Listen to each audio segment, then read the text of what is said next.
రాష్ట్ర రవాణా బీసీ సంక్షేమ శాఖ మంత్రి పొన్నం ప్రభాకర్ బీసీలకు స్థానిక సంస్థల్లో విద్యా ఉద్యోగాల్లో 42% రిజర్వేషన్లు పెంచుతూ ప్రవేశపెట్టిన 2 బిల్లులకు శాసనసభ ఆమోదం తెలపడం పట్ల హర్షం వ్యక్తం చేస్తూ నేడు జిల్లా కాంగ్రెస్ మరియు నగర కాంగ్రెస్ బీసీ సెల్ ఆధ్వర్యంలో నగరంలోని ఇందిరా చౌక్ వద్ద బాణాసంచా కాల్చి స్థానిక ప్రజలకు వాహనదారులకు మిఠాయిలు పంచి సంబరాలు చేయడం జరిగింది। ఈ కార్యక్రమంలో నగర కాంగ్రెస్ అధ్యక్షులు కోమటిరెడ్డి నరేందర్ రెడ్డి, జిల్లా అసెంబ్లీ నియోజకవర్గ ఇన్ఛార్జి పురుమళ్ల శ్రీనివాస్, టీపీసీసీ కార్యదర్శి వైద్యుల అంజన్ కుమార్, రహమత్ హుస్సేన్, మాజీ హౌస్ స్పీడ్ చైర్మన్ బొమ్మ శ్రీరామ్ చక్రవర్తి, జిల్లా కాంగ్రెస్ ఎస్టీ సెల్ అధ్యక్షులు శ్రావణ్ నాయక్, రాష్ట్ర మహిళా కాంగ్రెస్ ఉపాధ్యక్షురాలు శ్రీమతి చెర్ల పద్మ, డీసీసీ ఉపాధ్యక్షులు మల్యాల సుజిత్ కుమార్, సలీముద్దీన్ అహ్మద్ అలీ పాల్గొన్నారు। ఈ సందర్భంగా జిల్లా కాంగ్రెస్ బీసీ సెల్ చైర్మన్ పులి ఆంజనేయులు గౌడ్, నగర కాంగ్రెస్ బీసీ సెల్ చైర్మన్ బోనాల శ్రీనివాస్ మాట్లాడారు।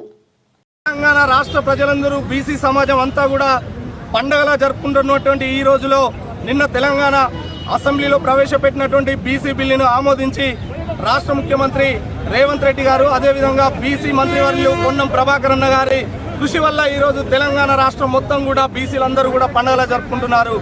యావత్ భారతదేశం మొత్తంలో, స్వతంత్ర భారతదేశం మొత్తంలో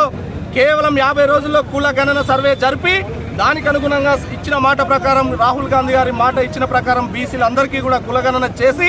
బీసీకి సంబంధించినటువంటి రిజర్వేషన్లు పెంచిన ఘనత కేవలం కాంగ్రెస్ పార్టీ మాత్రమే। కేవలం కాంగ్రెస్ పార్టీ మాత్రమే అద్భుతాలు చేస్తుందని మరొక్కసారి తెలంగాణ రాష్ట్రంతో పాటు భారతదేశం అంతా కూడా ఇటువైపు చూస్తున్నటువంటి సందర్భం ఇది। దీనికి తోడుగా బీజేపీ, బీఆర్ఎస్, అదేవిధంగా జాతీయ పార్టీలు అన్నీ కూడా